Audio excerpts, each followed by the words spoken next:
Borthakur IAS Academy প্রস্তুতি আৰু অধ্যয়নৰ নিৰ্ভৰযোগ্য ঠিকনা Borthakur IAS Academy. Hello everyone, welcome to Hindu Analysis for 30th July 2021. Let us start with the first article today. Before going into that, we have good articles in regards to GS2 and a few ethics articles, predominantly in editorial and op-ed today. So the first article that we are discussing today is 27% of OBCs for OBCs, 10% for EWS in national quota medical seats. So this is for other backward classes or caste and economically weaker sections. Now the Union Ministry of Health or the Union Health Ministry has announced 20% of the reservation for OBCs and 10% quota for economically weaker section in part of All India Quota scheme for undergraduate and postgraduate medical and dental courses from the year 21 to 22. Now, earlier All India Quota was not divided on the basis of their community or caste or their economic status, but this all changed in 2007 when Supreme Court of India introduced reservation in All India Quota. Now, in 2007, the Supreme Court of India decided that there should be or there shall be reservation in All India Quota, where 15% of the seats would be reserved for SCs and 7.5% for STs. Now, after 2007, now again it is being added. Again, it is being divvied up to other castes and other communities also, by the way of 27% being reserved for OBCs and 10% for economically weaker sections. Now, as far as the entire idea of All India Quota, it was brought in to necessitate or remove certain discriminations because of their lack of services or lack of institutions in an area where a student is studying.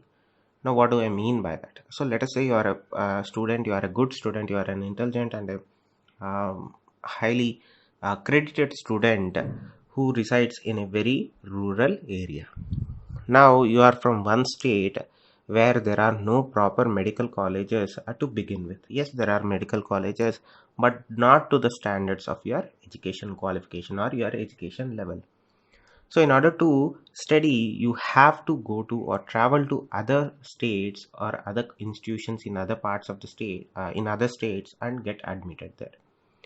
Generally, there is a local reservation quota, meaning in the sense that students who emanate from that respective state get a priority in those institutions compared to other students coming from other parts of the country. Now, in order to remove that kinds of discrimination, local, non-local discrimination, the All India Quota was introduced in 1986 under the directions of Supreme Court.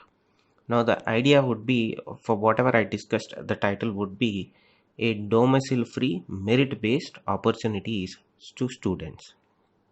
So, if you are a merit-based student, you are from one state, but you want to study in a prestigious college that is located in other parts of the country. Earlier, as I said, the local reservation would come up and you wouldn't, or your chances of getting an admission in that institution would be far lower. To remove that kinds of discrimination and to ensure that merit or domicile does not come in the way of you achieving a better quality of education, the Supreme Court brought in the All India Quota. Now, again to repeat myself, the Supreme Court of India in 1986 brought in domicile-free merit-based opportunities to the students from any state aspiring to study in medical colleges located in other states. Compared to engineering, medical is the hardest stream of education to get into India. That is why we see many Indian students who could not get admitted in Indian institutions choosing to travel to either Indonesia, China, Australia, and China, because we are seeing a case where Indian students are being denied visas to get into China to continue their medical education. That in itself shows how tough it is for Indian students to get into medical colleges in India.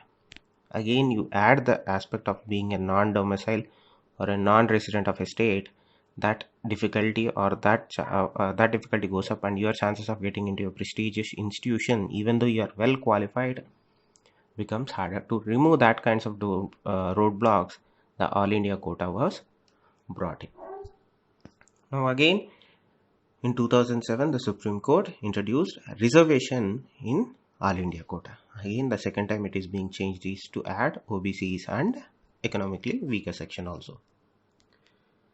Now, to understand the timeline of what All India quota stands, or how the reservations under All India quota were introduced. All India quota was introduced in 1986 to offer domicile free merit-based opportunities for medical students. Under it, 15% and 50% of the UG and PG seats in government colleges are allocated. Mind you, this is not applicable to non-governmental colleges or non-governmental institutions. All India quota is applicable only in government-owned institutions. So under All India quota, an institution, a government-run medical college, allots or reserves 15% of undergraduate seats and 50% of postgraduate seats for All India quota. This is where the reservation for the seats ends. There is no reservation based on their caste, community, or their economic stage. This was only to reserve so that people from other states who are merit oriented come into these colleges and attain education. But in 2007, the Supreme Court of India introduced 15% reservation of seats in AIQ, meaning whatever the 15% of UG seats that are reserved for AIQ, out of that 15%, again 15% of those seats are reserved for SCs and 7.5 for STs. Now on July 19th, there has been a case that has been running in the Madras High Court in regards to being implementation of reservations to OBCs and EWS. Now, the Madras High Court said that you cannot indefinitely postpone or delay the implementation of reservation for OBCs or other sections, because there is a scheme that already exists for already providing reservation for both SCs and STs. Now, in lieu that, the Union Health Ministry has issued guidelines reserving 27% for OBCs and 10% for economically backward sections. Now, the second part that comes into discussion when we talk about quotas and reservations is discrimination. So, when you talk about ethics, positive discrimination comes into picture. When there is inequity in the society, certain kinds of discrimination which are positive in nature are always welcome. To address the issues in the society itself, to bring about certain levels of equity in an unequal society, governments or institutions, governmental institutions or institutions altogether in a democracy, try to bring in positive discrimination to at least bring in some sort of equivalence or equity in the society. Now, these kinds of reservations or quotas, as we call them, come under the category of positive discrimination, meaning at the end of the day, the discrimination here is being done to bring about equity in the society and not the opposite effect. Now, moving on to the next article, that is shared values. So, US Secretary of State, nonetheless, he is the Foreign Secretary or Minister of External Affairs for America. He has visited India, and this meeting, as we discussed yesterday, takes on the backdrop of situation in Afghanistan, Quad, and other regional issues. Particularly, Afghanistan and Quad are the most significant issues that India and US are discussing right now. And other rights as human rights things, and those things come under the second aspect of it. Now, it's a single day visit, and one of the biggest outcomes of this visit from the US Secretary of State is that India and US found a lot of convergence on various important and critical issues. Convergence in the sense that both share same opinion and they want the same outcome for the problem that they are facing. In this case, the problem that we are facing together is also same. Now, predominantly, whatever the engagement or the talks that took place between our External Affairs Minister and Mr. Blinken, Secretary of State of US, is in regards to the situation in Afghanistan and Quad. But according to the presser and the joint statement and the individual statements released by respective External Affairs Ministries, one thing became clear that this engagement was predominantly dominated by Quad. Now, to refresh your memory, Quad is a strategical grouping of 4 countries, that is United States, India, Australia and Japan. So Quad is one regional grouping that is entirely aimed towards an open and free Indo-Pacific. Now when you talk about Indo-Pacific, it goes to Mid-Pacific or beyond that, where South China Sea exists currently. Now why South China Sea? South China Sea is significant because China is unilaterally changing the status quo of the entire South China Sea by laying claim to the entirety of the South China Sea, despite other countries in the region having their easy rights under United Nations Laws of Seas, UNCLOS. What China is doing is, China is constructing artificial reefs and is militarizing them by constructing military infrastructure, runways, deploying military assets in the region. Not only that, they are going to the extent where they are arresting, damaging and impounding fishing vessels of other sovereign countries in the region. So that one aspect of the Quad also exists because India is an undeniable ally for America in order. Now this is the third high-level visit from an official from the Biden administration, and this is the path for India and US preparing for a 2+2 meet in Washington, right? Because we are trying to engage with America in a 2+2 format where our foreign affairs and defense, our foreign minister and defense minister meet on simultaneous occasions and come out with a unified strategic formula. Now we had the Quad summit where our Prime Minister met US President Joe Biden, and we issued public statements and everything went according to the plan. And these conversations, from whatever the outcomes of these meetings are, is that India along with America through Quad cooperation is going to focus its energies and resources on Indo-Pacific region and Afghanistan, but predominantly Quad through its Indo-Pacific presence. Now on Quad, they showed full convergence, meaning we both share common goal, common interest.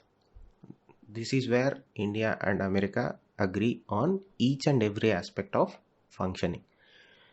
On one hand, though internally we want Quad to be a military grouping, at the end of the day, if you introduce the military component into the Quad itself, this is going to make things complicated. Because remember, one of the tail end goals of Quad is that Quad is not only a grouping for 4 countries. In future, other countries can join them. But if you introduce the military component into the grouping, other countries who have or share similar interests in lieu of vis-a-vis China might not be interested in joining if it is a military grouping, because they don't want to ruffle feathers in any parts of the country region. So we don't at the end of the day, though internally there are some sections of the government that want Quad to be a military grouping, it is in the best interest that at this point of time or at this juncture where it's in nascent stage, we don't want it to be dominated by the military arm or military component of the grouping. So as of now, we share a common goal that Quad is what we set out to be, meaning it's a regional grouping that wants to focus its energies and resources in Indo-Pacific region. That is where both India and US agree on all aspects of it. There is no difference, though there are certain, but not to the extent that they come to the surface or they dominate the discussion altogether. Now coming to the second aspect where our External Affairs Minister and Secretary Wilkin discussed is Afghanistan cooperation and Afghanistan strategy. This is where we share a lot of similarities, but we diverge on few issues that are particularly related to Taliban and Pakistan. Our stand has been pretty clear, stating that whatever the gains or the bullishness that is being displayed by Taliban, most of it comes from support of Pakistan. Since 2001, India has been consistently saying that in order to achieve peace, in order to achieve stability, in order to achieve some sort of normalcy, not even democracy, some sort of normalcy, America should control Pakistan and its actions in Afghanistan. This is where we find divergent paths with America. America, on the other hand, has been actively engaging with Pakistan and also has been rewarding Pakistan whenever the term Afghanistan gets inserted into the discussion or equation. Now we observe that Pakistan is the key strategist in the region. That is why we need to start cutting down the problem from the Pakistani side to find a solution in Afghanistan. On the other hand, America is engaging with Taliban with the help of Pakistan by involving Pakistan in the negotiations itself, and America is going for an power sharing agreement with the Taliban. Now both countries agree on one thing, that is, no military solution or no military conflict can find a solution to the problems of Afghanistan. Second thing, we would not recognize Taliban regime if they take Kabul by force, meaning if they overthrow the Afghan government and take over the governance and country by force, neither India nor the American governments would recognize the Taliban regime. Now these talks are taking place on the backdrop of extensive fighting between Taliban and government forces and regional tribal war leaders. The predominant fighting is being taken place between Afghan security forces and Taliban insurgents. Since the peace talks began, Taliban leadership has been refusing to enforce a ceasefire.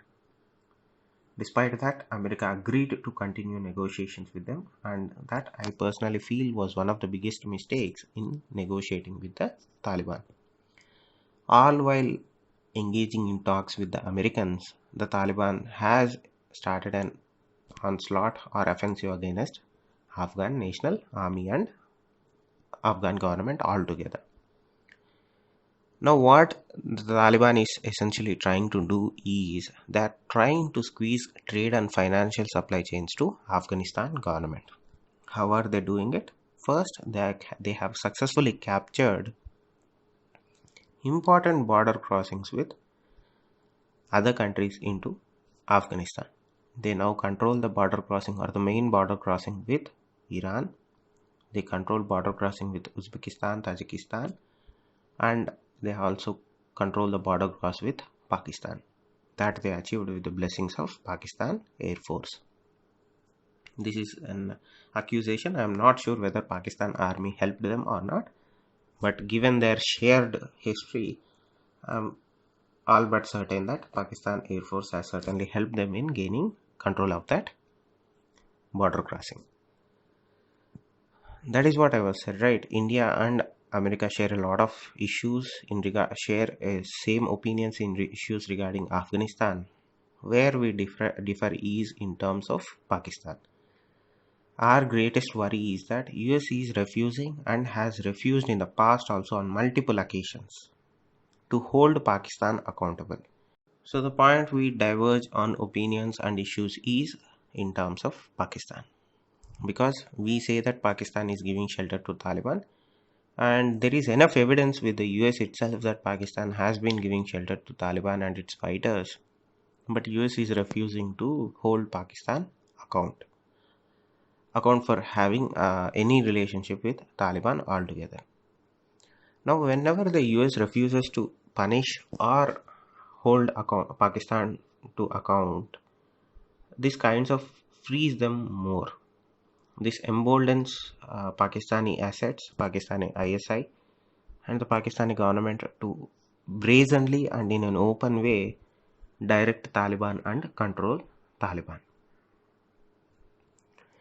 Now, as far as the new grouping that America has announced, the new Quad that we discussed yesterday, where Uzbekistan, Afghanistan, Pakistan, along with US, a new connectivity corridor has been announced.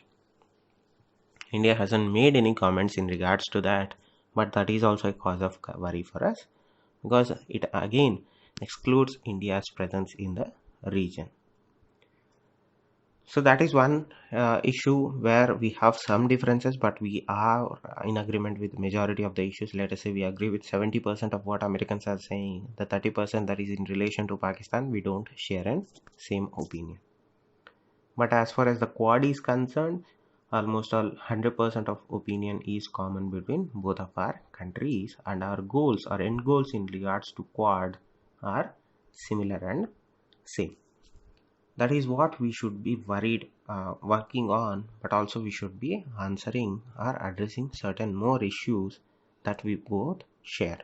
That is how we build a relationship with America, because given the instability with Russia, at the end of the day, we need certain strong ally for at least the next 20 to 30 years to ensure our free and fair growth in the region and in the world. Moving on to the next article, in the interest of public. Recently, the Meghalaya government brought in an order that necessitated vaccination for people who are willing to resume economic activities. This order was found to be in confliction of an individual rights by the Meghalaya High Court. The Meghalaya High Court ruled that the state government's orders that requires shopkeepers, local taxi drivers and others to get the COVID-19 vaccine before they resume their economic activities is violative of their right to privacy, right to life, right to personal liberty and right to livelihood. So this was done few days back, and in response to the High Court's order, the state government released a new order stating that the requirement of compulsory vaccine was merely a directive one and not mandatory. Now their say was that we didn't force anybody, it was merely misrepresented or misinterpreted.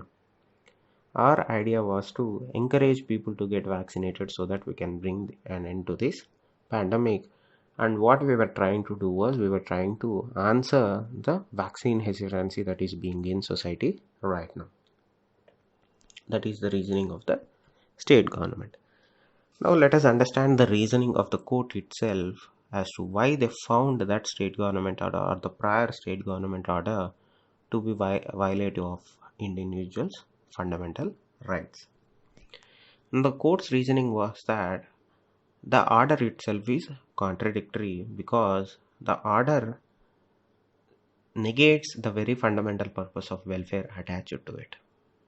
Now, in its ruling, it observed that right to privacy and personal liberty, as it deprives their individual of their bodily autonomy, meaning the order given by the state government kind of violates an individual rights to privacy and personal liberty, as it deprives their individual as it deprives a person of their ability to control their own body. It takes away that individual autonomy or their bodily integrity. As far as the vaccination is concerned, it is a minor, or the intrusion is in minority. But nonetheless, the court found it troubling that the state government through an order is taking away the autonomy of an individual person over his body and his bodily body's integrity. Now, this is kind of a significant step, right? The Supreme Court is saying that, or the High Court is saying that you cannot take away a person's choice or control over his body, even for his own or their own good. Now, this is where the dichotomy of the issue comes into foray. One thing we have to establish before we discuss anything in regards to this is that in India, no fundamental right is absolute. That has been well established through various and predominantly watershed movements in Indian courts, in the Supreme Court itself, and it is well understood and established that no fundamental right is absolute in India. Now, the court coming out and saying that you are taking away individual rights, their right to livelihood, their right to liberty, and their right to privacy, because you are taking away their autonomy over their body. Now, as far as the government policy, whether it may be the state government or central government, there is no legal mandate for mandatory vaccination in India. Now, as far as the state thing is concerned, it kind of relied on the central government's policy on the COVID-19 vaccination, which is again the central government is saying that vaccination is a voluntary thing. We cannot force you. We won't even force you. It is up to you to entirely take the vaccine. But what we wish is that you take the vaccine irrespective of how you feel, because it would at the end of the day save your lives, save people surrounding you, and at the end of the day it would end the pandemic in its tracks. So the question comes to compulsory vaccination. Does India ever forced or deployed the idea or concept of compulsory vaccination in India? The answer is yes. And the answer is yes, or it is same for countries in other parts of the world also. Now, for the Vaccination Act in 1880, which allowed the government to mandate smallpox vaccination among children in select areas. Similarly, there are hundreds of other state laws that empower municipal corporations or municipal councils or local authorities to enforce compulsory vaccination schemes. This act and these policies of state governments is directly contrast or contradictory to the Meghalaya's High Court order stating that you cannot force anybody to do anything, particularly the vaccination thing. Let us relegate ourselves to vaccine part of it. Now, the compulsory vaccine thing kind of passed a judicial review in the past. Right, there were other predominant cases where the Supreme Court or the highest court of the land found, not only Supreme Court, various high courts also found that in certain cases you must ensure the vaccination is done and it takes place irrespective of what the other party feels. Now that is one judgment again that is found to be contradictory to the Meghalaya High Court's order. Internationally also there are various other dominating judgments, whether it may be from the European Human Rights Courts or whether it may be the UK courts or whether it may be the Hungary courts or France judiciary's courts. There are certain provisions in their respective courts that validated and supported or in some cases augmented the compulsory vaccination policy, because at the end of the day the public interest overrides an individual's rights. So the theory that the public good or the overall public good overrides an individual rights should be applied in the vaccination drive in COVID also, that question is yet to be answered. Now let us look at the fundamental right aspect of it. So to revise the discussion itself, the state government said if you want to sell something or continue your economic activity, you have to get vaccinated. The Meghalaya High Court found that a state government's order to be violation of their individual fundamental rights. In a bit of course correction, the state government came out and said that we are not mandating vaccination, compulsory vaccination. It is a mere suggestion. Now, when you look at the reasoning itself, is there compulsory vaccination policy in India? The answer is yes. We have certain acts, we have certain state government policies, and we have Supreme Court orders and High Court orders stating that in certain cases you have to mandate compulsory vaccination. All these are found to be contrary to the opinion or observation made by the Meghalaya High Court. Now, let us look at what these fundamental rights kind of entail. So when we talk about the right to privacy aspect of this judgment, we have Puttaswamy versus Union of India case that kind of defined how right to privacy is discussed and mediated upon in India. In that judgment, the judgment kind of indicated that, or not kind of, the judgment indicated that a restriction on right to privacy can be justified if it passes a three-pronged test. So in that case, three rules were laid down. If any kind of restriction on right to privacy is to be implemented or is being implemented, the courts can give their green signal to that kinds of restriction if it passes the three questions that were posed in the, or three rules that were dictated in the Puttaswamy versus Union of India case. Now the first restriction is that, is the restriction that you are talking about is provided in the law? Yes, this particular restriction is provided in the law through the Epidemics Act.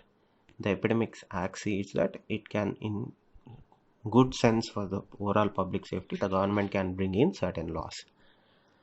So this restriction brought in by the state government of Meghalaya comes under the Epidemics Act. So it is well within and provided by the or in the law. So the state governments can mandate vaccinations under the Epidemic Diseases Act of 1897.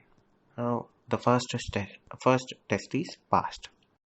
Now let us look at the second question or second test. The restriction must have a legitimate aim. The state order has a legitimate aim. They want to prevent further spread of COVID-19. They want to protect these people's lives. They want the pandemic to end. That is a legitimate aim, right? They are trying to protect people from COVID-19. At the onset of it, it may look authoritative or authoritarianism in practice, but at the end of the day, it is the public good that they are striving to achieve. Now, what is the third test? The third test implies that the restriction must be proportional to the object perceived. Now, when you look at this or when you talk about this, the COVID situation comes into the picture, particularly the second wave, which has been the most devastating one in India. Each individual of us, whether it's you or it's me or it's anybody in our periphery, has someone who had lost their lives due to COVID, whether it may be the direct result of COVID-19 or subsequent complications or impacts of COVID-19, where I personally saw few people lose or lost their lives because of the mental agony that they had to go through. That is a different discussion. Now, when you talk about the COVID-19 or the impact of it, the restriction that they are imposing here, that you have to get vaccinated, the compulsory vaccination of it, is kind of proportional to the object that is being pursued, that is to end the pandemic and save lives. So this kind of order by the state government, from my own perspective, my own standpoint of view, my own interpretation, does pass the Puttaswamy right to privacy three-pronged test. The first one, does the state have the authority or the restriction is provided in the law? Yes, it is provided in the law through Epidemic Act or Epidemic Diseases Act of 1897. Now the second one is the restriction must have a legitimate aim. They have a legitimate aim. They want to protect people from COVID-19. The third would be that proportionality. This law has proportionality. At the end of the day, whatever they are asking from public is not so significant that it kind of overtakes their entire right to personal liberty. So when you talk about certain laws or certain judgments from Honorable High Courts or Honorable Supreme Court of India, there has to be certain kind of discussion, dissection, or whatever you call it. There has to be certain debate that should surround such judgments from honorable courts. Now, when you look at it from the standpoint of view of the court, yes, it kinds of violates an individual rights because the administration, in this case the state government, is making the vaccinations mandatory to resume their economic activities. Yes, it is kind of violating their right to earn a livelihood. But on the other flip side of it, you have to also look, the state government is, though it is curtailing a person's ability to earn a living, at the end of the day they are trying to save not only the individual life but also the lives of other, that he or she may interact in the due course of conducting their economic activity or resuming their business. Now the author of this article suggests that instead of negating the entire article itself, entire order itself, the Meghalaya High Court might have found certain, or might have created or directed the state government in a positive way by negating the penalties that the state government suggested and trying to should have tried to reduce the punishments and should have been more constructive in nature than completely taking out the order altogether. So that is this article that I found to be very interesting, because on one hand we have various instances where the vaccination is being mandated. Now let us look at the smallpox case, or let us look at the one of the best examples that India has is the polio, pulse polio. Every year for a week or multiple times during a year, you have pulse polio drives that takes place, that are successfully being carried out since its inception. Whether you are at a railway station, whether you are at a bus station, whether you are walking on a road, on a main road or a side road, you see people carrying out pulse polio vaccination camps. When you are in a residential area or when you are in a colony, you have the health authorities from that area come to your house, visit your house, and give polio drops to the kids or newborn children in that area and that household. So isn't that a compulsory thing? At the end of the day, it is again done to prevent a child or a children from falling into that polio trap. So when you discuss the rights of an individual, overall health of the individual, and not only that, in this case his health is directly connected to the overall health of the section of the society that lives or stays around him. So the question of an individual's right being breached by a state government's order that they must get vaccinated so that they not only can protect themselves from COVID-19 but also ensure that other people do not fall into that black hole. That I found this article to be very, very interesting.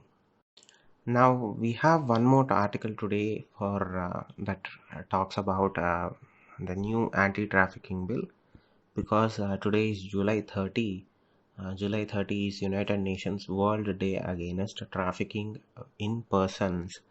I would like to discuss this article tomorrow so that we have more time to discuss this article in detail. We'll be discussing today's editorial tomorrow, that is in regards to trafficking bill that is being brought in by the government of India. And remember, today is July 30, which is United Nations World Day Against Trafficking in Persons Day. We'll be discussing this beautiful editorial tomorrow. Thank you. Stay safe. Namaste. Borthakur IAS Academy. প্রস্তুতি আৰু অধ্যয়নৰ নিৰ্ভৰযোগ্য ঠিকনা। Borthakur IAS Academy.